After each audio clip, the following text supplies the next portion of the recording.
Copernican revolution is a major shift of worldwide views from believing that the Earth is the center of the universe to believing that the Sun centered the solar system as proposed by Nicholas Copernicus. Before, there were two competing models of the solar system, the geocentric model and the heliocentric model.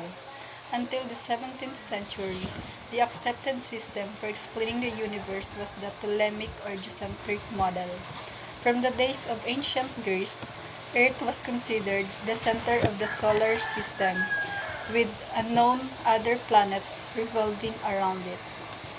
Back then, everyone knew that the Earth stood still at the center of the universe.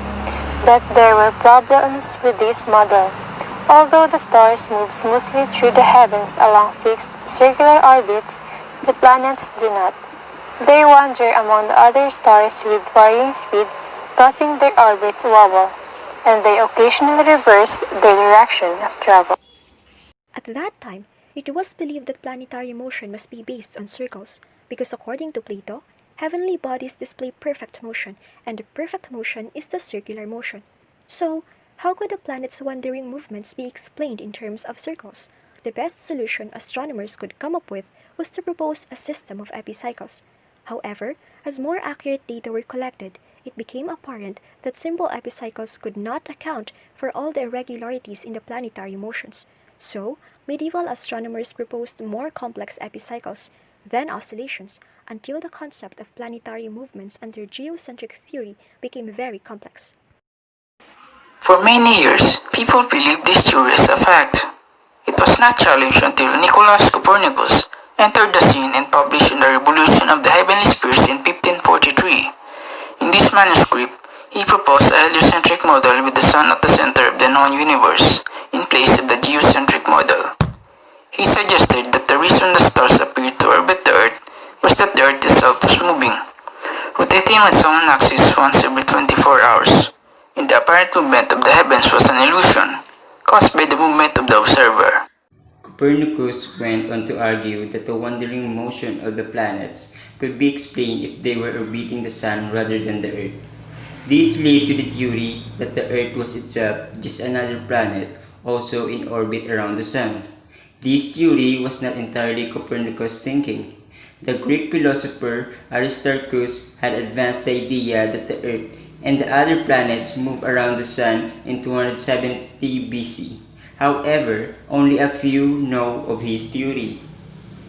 During the early modern world, the heliocentric theory was explosive in nature. When I say explosive, I mean being banned from public circulation for 200 years. In fact, Copernicus hasn't put his thoughts out into public until the year of his death because of the fear of prosecution from the Catholic Church. Despite this, Copernicus' ideas spread throughout Europe's scientific communities and was supported and expanded by scientists.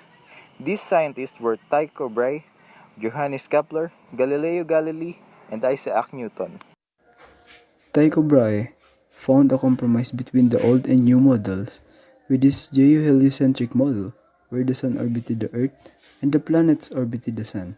Johannes Kepler used Copernican theory to prove the existence of elliptical orbits.